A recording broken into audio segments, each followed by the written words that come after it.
Yeah, no, that's a great question. I think really, for me, it was getting into the daily schedule and going through day to day of being a priest and what I would encounter. And I think one of the ways I would describe it, there's a lot of ways you can talk about that. It was being invited into these places in people's lives that really only God knew about. And it wasn't something I wasn't worthy for. Hopefully I was equipped for it, and God had to give me the grace of that. So that happened in confession. It often happened too with people that are just in difficult times and they need somehow to get God's wisdom or eyes to deal and see with what they're going through. And then I also think just that connected with offering the sacrifice in Mass and being in a place where I was able to speak words into people's hearts.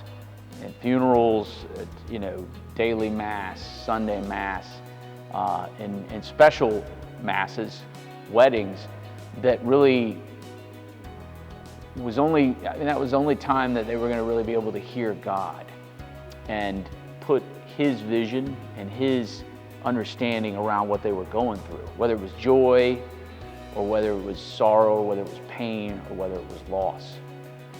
And that my job was to get close to Him and to hear His voice and then allow myself to be a conduit of what He wanted to say and do in these people's lives. And I think for me, the thought was, first of all, unbelievable. Who gets to do that? Secondly, a bit daunting, a little overwhelming, and then joy-filled and filled with meaning, almost so much meaning that you had to disconnect at times from that meaning because it's like so intense. But really what in persona Christi, what the priest is I'm always trying to be in and with Christ and guided by Him and allowing Him to speak to me, through me, to His people. So probably the biggest thing that happened, most spiritual, powerful thing, is walking with a brother of mine who's now gone to be with the Lord, James Lenane, and his wife, Kim. I was able to walk with him as he came back to the church, and really he came back through suffering. And it reminded me of my own testimony because suffering played a big role in my life, calling me back to God. And he did it with such dignity and trust in the Lord. And there was real joy too, because he got back into the church, but also he was married to his girlfriend, and she came into the church. And so there's a lot of joy, and God gave graces for him to hang on longer than he was expected. But then when he did pass, it was with such trust, dignity, and it really crystallized for me that all of our lives we're supposed to turn to God. And suffering can be a time where we turn to Him more profoundly. And that was the way, it took me a long time to get that. He got that right away. And so that was just a true blessing, very, very powerful.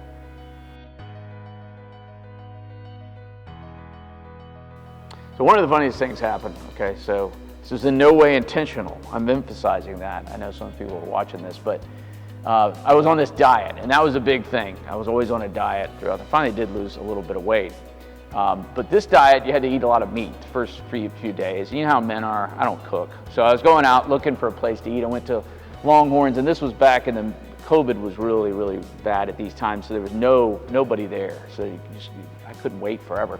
So I started trying to go to different places, and I went to a place called Farm Burger. That I didn't want to get a bun and take it off the burger, So I looked next door and I saw a place called Twin Peaks. And I thought, I wonder what this is. And for me, all I knew about Twin Peaks was the TV show with David Duchovny back in the early 90s, I think. And I didn't know what this is. Maybe they have steaks. I needed steak. So I went in and I looked, went up to the front stand and I picked up a menu. And I said, okay, porterhouse steak. And then I looked at one of the waitresses came back behind the stand, and I realized when I started looking at her, and then I looked at the other waitresses, it all dawned on me, so I turned and left right away. And I heard some people in the line laughing because unfortunately I had my collar on during this. So anyway, I come back home and Frank is there, and everything is a joke at the rectory. We laugh all the time. And I told him about it. Well, then Frank just thinks it's hilarious, so he tells the entire staff. So everyone's coming up to me like, when are you taking me to Twin Peaks? So anyway. I think I have to talk about the rectory when I talk about humor. You just get these deep insights about things. So just the interaction among the priests there, I mean, we have a lot of fun, and there's a lot of jokes. Monsignor Frank has his ways, his idiosyncrasies, and I did too, and Monsignor Lopez. And so we had a lot of fun at lunches, laughing and joking. One of the things that came to mind to me that was hilarious is like growing up, my dad was kind of messy, kind of a little bit disorganized, like a lot of men are, And my mom was very, particular, and she liked everything to be a certain way. And I realized at some point that Frank, Monsignor Frank reminded me of my mom a little bit, and Monsignor Lopez, my dad. So I will miss the chapel over there. It's beautiful to have a private place to pray for a priest. I think people don't, I heard some people saying, well, we need to see you pray, and I get that, they do. But Jesus went off to pray alone, and to have that in the house, it was just I realized I needed that grace, but then to experience it, it was so profound. It's like, now I know wherever I'm going to go, I'm going to have to find something like that. But the Deauville, I got to go over there a lot. Now, a lot of times it was to do sacraments in the same Mass, but because of COVID, a very bad thing, but there were some good things that came out of it. Sometimes it was a free chapel, so I could go over there and pray. And it's just a beautiful little chapel.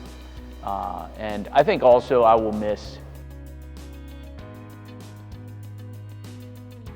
we do rosary after, the daily masses, as you know, the 12:10.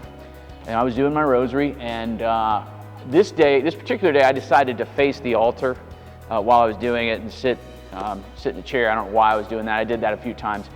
And all of a sudden I see this lady come in and sit in the back chair on the left side, where a lot of times the altar servers will sit. And at first I thought, well, maybe she's just praying. Edward had his head bowed, and he was kind of sitting over on the other chair right near the credence table.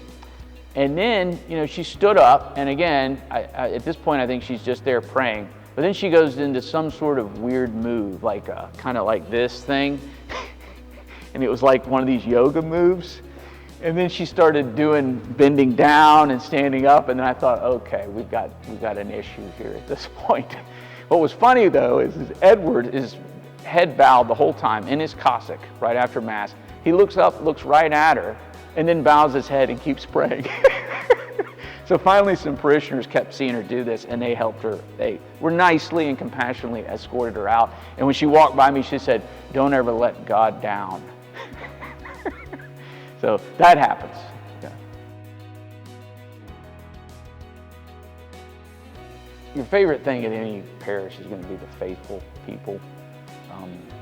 So there's just people that are, that I got to know that I'll never forget, and particularly people that really are devoted to Jesus and committed to Him, and I got to do spiritual direction with, and to the point where I felt like many of them were directing me in many ways because I was so inspired by them. And so I think just also seeing the faces every day that come to Mass, just day in and day out throughout the year, throughout COVID in some cases, where here they are again. They sit in the same spots, just consistent every day. It's not the type of spirituality that sometimes we see on TV, and the guys, it's exciting and every word is perfect. This is just that daily grind, and to see the faithfulness and the commitment and what it really means to be a Catholic following Jesus every single day.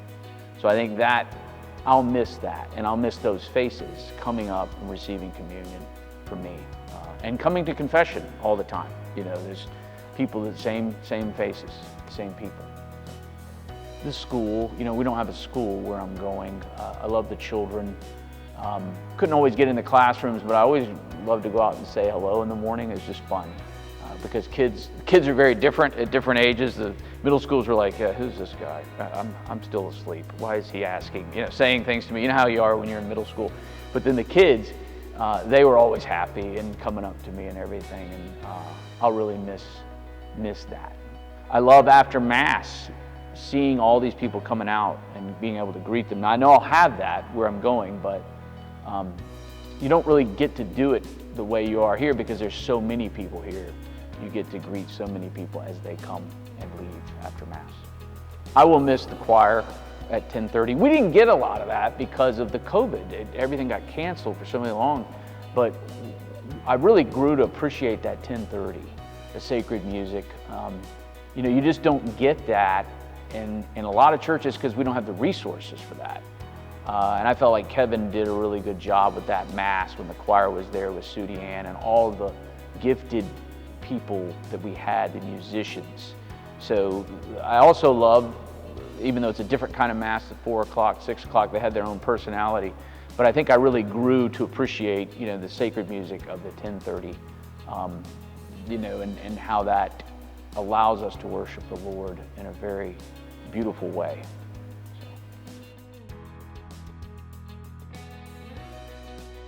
I think one of the unique things about the cathedral is you end up in a position where you can be receiving people into the church, kind of like if you come in late in life. And I got to do that. I'm sure that'll happen in a lot of places because, it's a broken world and it takes years for us to find God sometimes. And so there's certain people that I've noticed that have not just come back to the Lord, but they have come into the church. And to see their eyes light up like I did as a convert, and to receive the sacraments, and have that energy and that excitement that they have found this hidden treasure in the Catholic faith. Why is that more common here? Well, just ask Bernadette. She might say, well, Father Mark's odd, so people started coming when he started and they knew he was here. But no, I think it's Buckhead and it's very transient area. There's a lot of people that come and go, and we just have tons and tons of people living in this area. So when people are hurting or broken and they're like, oh, I need to look into God, the cathedral's right there and there's traffic everywhere. So people, I think, are more likely to see it, and then they're going to come and get in RCIA. And so she could tell you all stories about these people that would come through. And so hearing first confessions and things like that I think will be less common in smaller parishes, particularly even the real small ones. Because I didn't get to know people as well. I did get these encounters with people that were like, just coming in, and we live in a world that kind of is indifferent towards God in many ways and even resistant. And so when you see people that are just like, wow, I didn't know this. Now I have this relationship with God in this full way through the sacraments and through prayer and all the bells and whistles of the Mass and the Eucharist. It was just, I'm gonna really not only miss that, but that was special.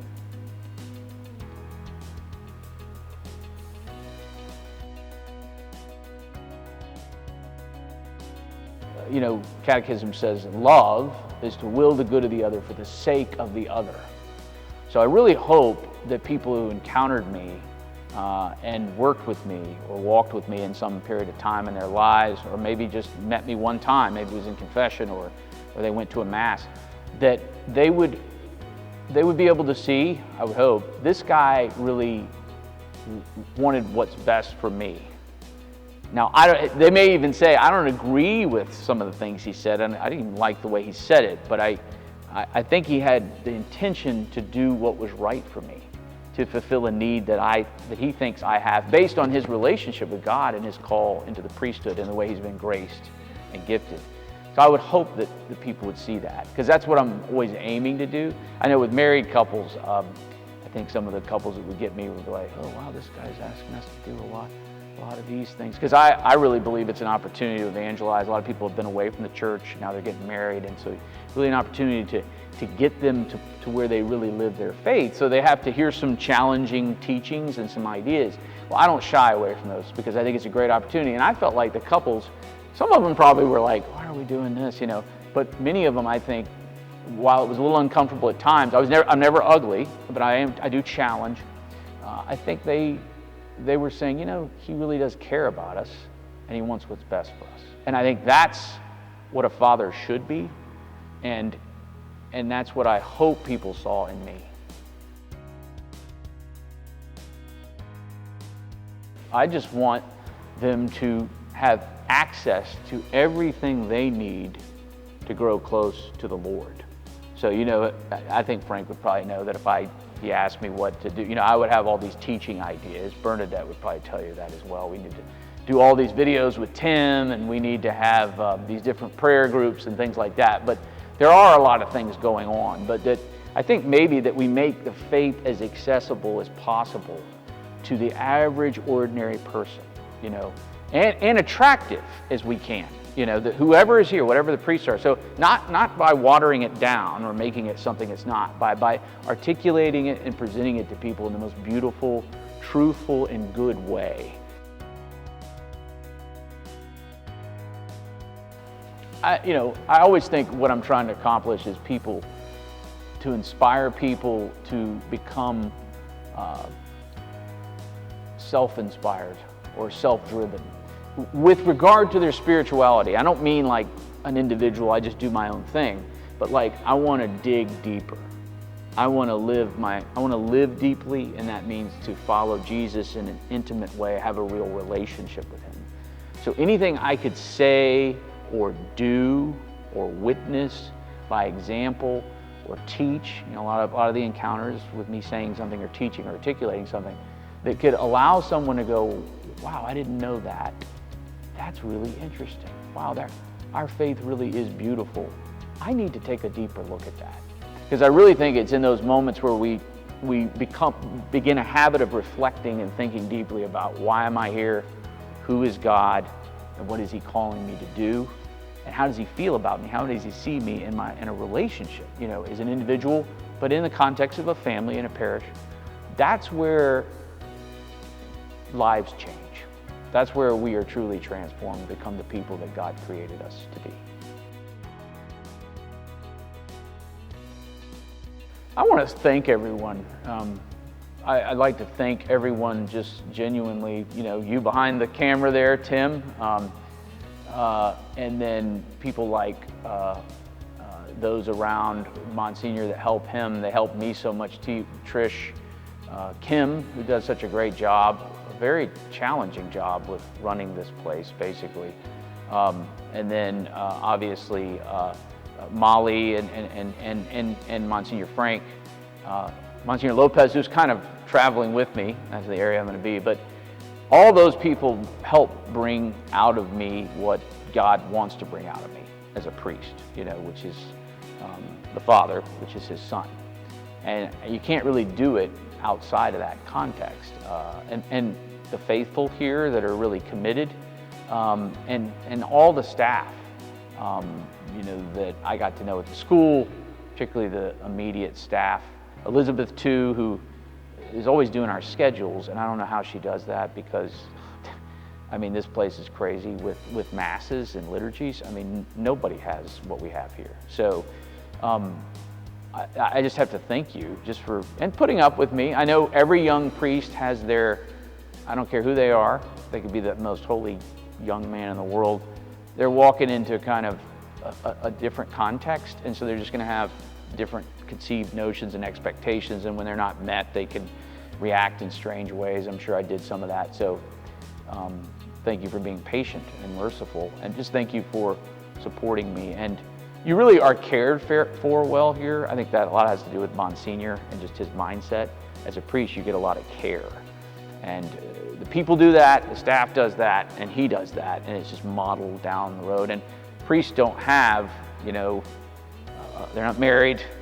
Sometimes they don't have a mother or father because they've passed or they're older. So your family is the church, and they've been a great family to me, and I just thank you for that and love you all, and thank you for your mercy and your grace that you showed me and kindness while I was here.